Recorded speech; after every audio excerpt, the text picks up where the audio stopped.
Hello दोस्तों, मैं ललित पटेल आपका अपना इंडी चैनल में हार्दिक स्वागत एवं अभिनंदन करता हूं। आज हम आपसे बात कर रहे हैं ज्योति मौर्य के जो सेमीखेड़ा शुगर मिल क्षेत्र है उस पर चर्चा करेंगे आपसे। वहाँ पर ज्योति मौर्य क्या प्रबंधन है, किस प्रकार से। और हम आपसे बात करेंगे ज्योति मौर्य के प्रेमी मनीष दुबे की, जिन पर आरोप आलोक मौर्य ने लगाए थे अपनी पत्नी के साथ अवैध संबंध और अवैध प्रेम प्रसंग के। उन्हीं मनीष दुबे पर आरोप लगाए थे महिला होमगार्ड ने, जिन आरोपों पर जांच हुई और मनीष दुबे को दोषी माना गया, लेकिन कोई कार्रवाई नहीं हुई। उस पर महिला होमगार्ड का क्या कहना है, अब उनका अगला कदम क्या होगा, इस पर हम आपसे चर्चा। और हम आपसे बात करेंगे कुछ नेताओं की जो अपने राजनीतिक हित साधने के लिए अपने स्वार्थ के चलते कुछ भी बयान दे सकते हैं या भी कुछ भी कदम उठा सकते हैं जो कि राष्ट्र हित में या फिर देश की जनता के हित में नहीं हो। इस पर कठिन कानून बनने की जरूरत है, इस पर हम आपसे बात करेंगे। दोस्तों, हम पहले आपसे बात करेंगे ज्योति मौर्य की। ज्योति मौर्य अपने प्रेम प्रसंग अवैध संबंधों को लेकर जो उनके पति आलोक मौर्य ने आरोप लगाए थे उनको लेकर काफी चर्चाओं में रही थी। और आलोक मौर्य ने मीडिया के सामने आकर ज्योति मौर्य और मनीष दुबे के मामले में काफी बयान दिए थे। यहाँ तक कि आलोक मौर्य रोते और बिलखते हुए अपनी पत्नी के बारे में उन बातों को सार्वजनिक कर रहे थे जो कि उनके निजी मामले थे। लेकिन कहीं ना कहीं आलोक मौर्य का कहना था कि मेरी हत्या हो सकती थी। इसके चलते मुझे लगा कि अब मेरे साथ साजिश हो रही है, कहीं ना कहीं मेरी हत्या हो सकती है।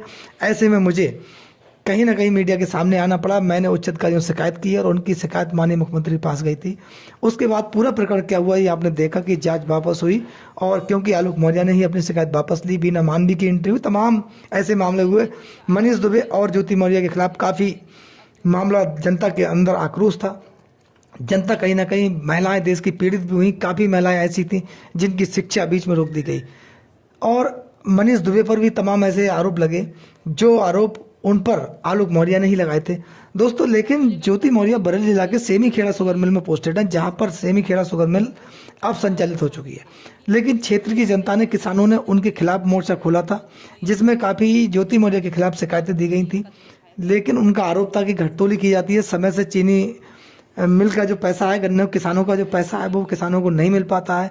घटतोली चलते किसान परेशान है, सर्वे किसानों को गलत कर दी जाती है।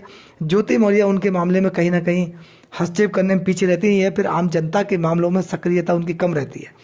वो जो आरोप आलोक मौर्य ने लगाए थे कि वह बिना लिखित सूचना के अपने कार्य क्षेत्र से बाहर चली जाती थी, ऐसे आरोप मनीष दुबे पर लगे थे। लेकिन लोगों का कहना है कि ज्योति मौर्य आम पब्लिक से नहीं मिलती है, शिकायतकर्ताओं से नहीं मिलती है, बल्कि उनके कुछ वर्कर हैं, कुछ अधिकारी ऐसे हैं जो ही शिकायतों को लेते हैं, वो ज्योति मौर्य के पास पहुंचाते हैं। लेकिन ज्योति मौर्य सीधे लोगों की, आम किसानों की शिकायतें नहीं सुनते। ऐसा सेमीखेड़ा शुगर मिल क्षेत्र के लोगों का कहना है। लोगों का ये भी कहना है कि ज्योति मौर्य ने, जब से आलोक मौर्य का प्रकरण ज्योति मौर्य के साथ आम मीडिया के सामने आया है, तब से ज्योति मौर्य ने अपने आप को सिक्योर कर लिया है। क्या ज्योति मौर्य का अपने आप को सिक्योर कर लेना क्षेत्र की जनता के लिए, किसानों के लिए लाभदायक हो सकता है? ये जाहिर होता है कि ज्योति मौर्य अपने क्षेत्र के गन्ना किसानों के लिए राहत का काम नहीं कर पा रही हैं, उनको संतुष्ट नहीं कर पा रही हैं। उनकी समस्याओं का निराकरण करने में कहीं ना कहीं ज्योति मौर्य नाकाम साबित हो रही हैं। उनकी शिकायत अब जिला स्तर पर पहुंच चुकी है। उनके खिलाफ कुछ किसानों ने बहरी क्षेत्र के डीएम के, एसडीएम के समक्ष अपने प्रार्थना पत्र दिए हैं, और किसान संगठन भी कहीं ना कहीं जागरूक हो गए हैं। इससे ये माना जा रहा है कि अगर ज्योति मौर्य ने अपने कार्यशैली में सुधार नहीं किया, कहीं ना कहीं किसान कोई बड़े आंदोलन का रुख ले सकते हैं। ऐसे में ज्योति मौर्य की फिर मुश्किलें कहीं ना कहीं बढ़ सकती हैं, जो कि आलोक मौर्य के शिकायत वापस लेने के बाद राहत की सांस ली थी, अब कहीं ना कहीं किसानों के द्वारा ज्योति मौर्य हाशिए पर आ सकती हैं। दूसरी हम आपसे बात करते हैं ज्योति मौर्य के प्रेमी मनीष दुबे की, जिन पर आरोप आलोक मौर्य नहीं लगाए थे। हम उनकी चर्चा करते हैं। Home guard commandant Manish Dubey. मनीष दुबे के खिलाफ महिला होमगार्ड ने शिकायत की थी, तमाम और महिलाओं ने भी शिकायत की थी, महिला होमगार्ड्स ने भी की थी और पुरुष होमगार्ड ने भी की थी। लेकिन इसमें जांच एक महिला होमगार्ड के प्रकरण में हुई, जिसमें मनीष दुबे को प्रथम दृष्टया गलत माना गया। उन पर आरोप सिद्ध हुए जो कि महिला होमगार्ड ने लगाए थे।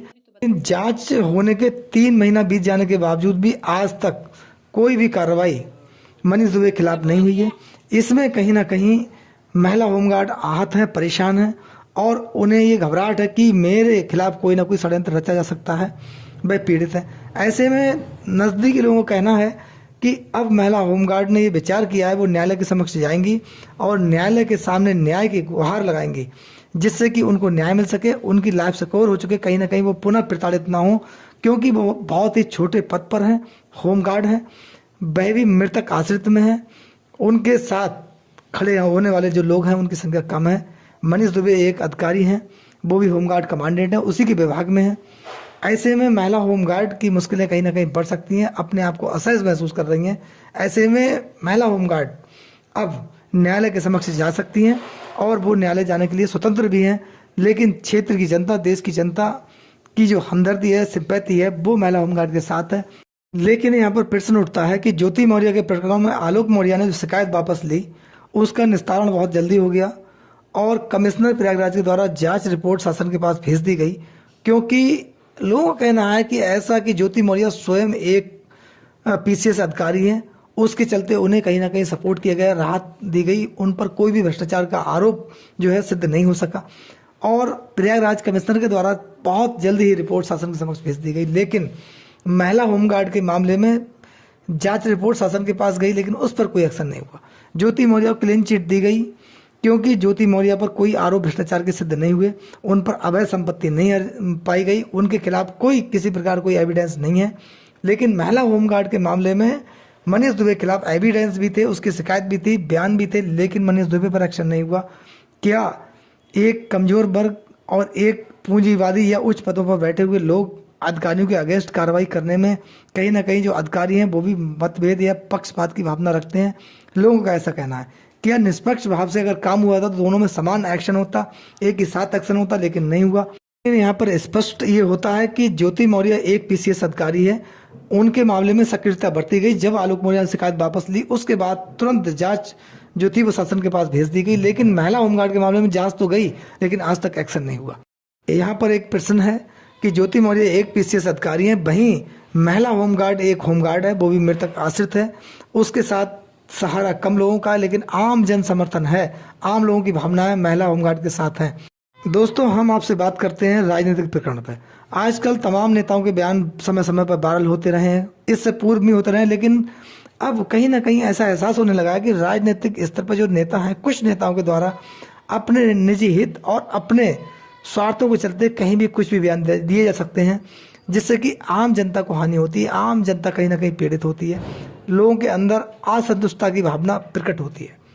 इन मामलों में कहीं ना कहीं कानून बने, ऐसा कानून बने कि किसी प्रकार के कोई नेता के द्वारा अगर ऐसा बयान दिया जाता है वो राष्ट्र हित और देश हित में नहीं है या फिर जनहित में नहीं है, उस पर उसके खिलाफ तुरंत एक्शन हो। जिस प्रकार बिहार के मुख्यमंत्री नीतीश कुमार के द्वारा लोकतंत्र के मंदिर में महिलाओं पर अभद्र टिप्पणी की गई, इससे देश की महिला ही केवल आहत नहीं हुई बल्कि पुरुष कहीं ना कहीं असंतुष्ट दिखाई दिए और देश में नीतीश कुमार के खिलाफ बहुत गुस्सा और आक्रोश हुआ।